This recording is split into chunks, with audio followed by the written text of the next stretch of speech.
नमस्कार, मेरा नाम फाल्गुनी पारिक है। मैं राजस्थान के जिले जयपुर की रहने वाली हूँ। कनेक्टिंग ड्रीम द्वारा आयोजित ऑनलाइन स्टोरी टेलिंग कंपटीशन के लिए मैं एक कहानी प्रस्तुत कर रही हूँ जो पररचित है, जिसका शीर्षक है माँ का दिल। एक समय की बात है, एक छोटे से गांव में माँ और बेटे रहा करते थे। माँ का नाम राधिका था और बेटे का नाम ईशान था। माँ को एक आंख से दिखाई नहीं देता था। लड़का माँ से नफरत करता था क्योंकि वह एक आंख से देख नहीं सकती थी और लोग उन्हें कानी कहकर बुलाते थे। इसी कारण लड़का हमेशा माँ को अपनी स्कूल में आने के लिए भी मना कर देता था। जब भी स्कूल में टीचर्स कहते थे अपने पेरेंट्स को लेकर आना है, तो वह मुकर जाता था कि मेरी माँ कार्य में व्यस्त है, मेरी माँ नहीं आ सकती।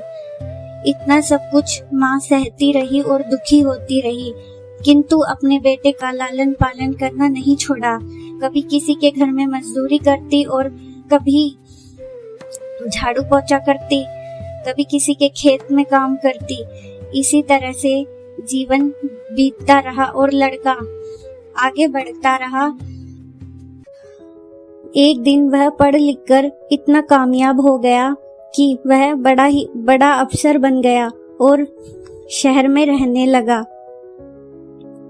शहर में जाकर ना तो लड़का अपनी माँ को फोन करता और ना ही उस माँ के हालचाल पूछता। माँ बहुत ज्यादा बुजुर्ग हो चुकी थी।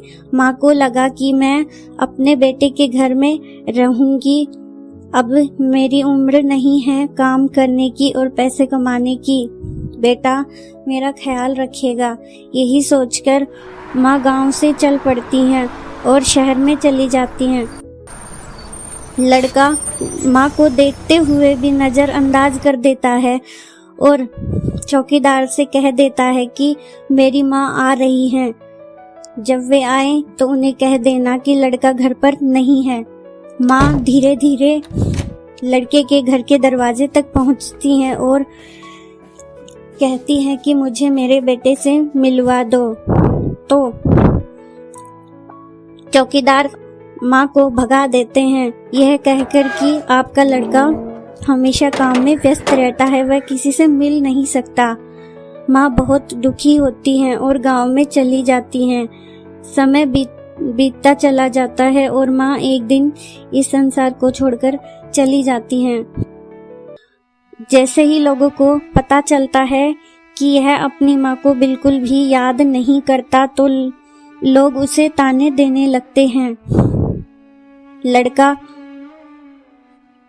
गांव में चला जाता है और जाकर देखता है तो माँ वहाँ नहीं मिलती, परंतु एक चिट्ठी मिलती है जिसमें ये लिखा होता है कि बेटे जब तू पैदा हुआ था तब तेरी एक आंख नहीं थी, तो एक आंख मैंने तुझे दान कर दी थी ताकि लोग तुझे काना या अंधा कहकर ना बुलाए।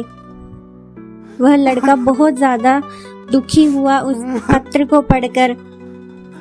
मन ही मन बहुत पछताने लगा, परंतु अब पछताने से भी क्या होता जब समय ही बीत गया। तो हमें इस कहानी से यह सीख मिलती है कि जब हमें पता ना हो तो बिना सोचे समझे फैसला नहीं करना चाहिए, और जो माँ हमें पाल पोस कर बड़ा करती हैं वह चाहे कैसी भी हो, उनसे नफरत नहीं करनी चाहिए।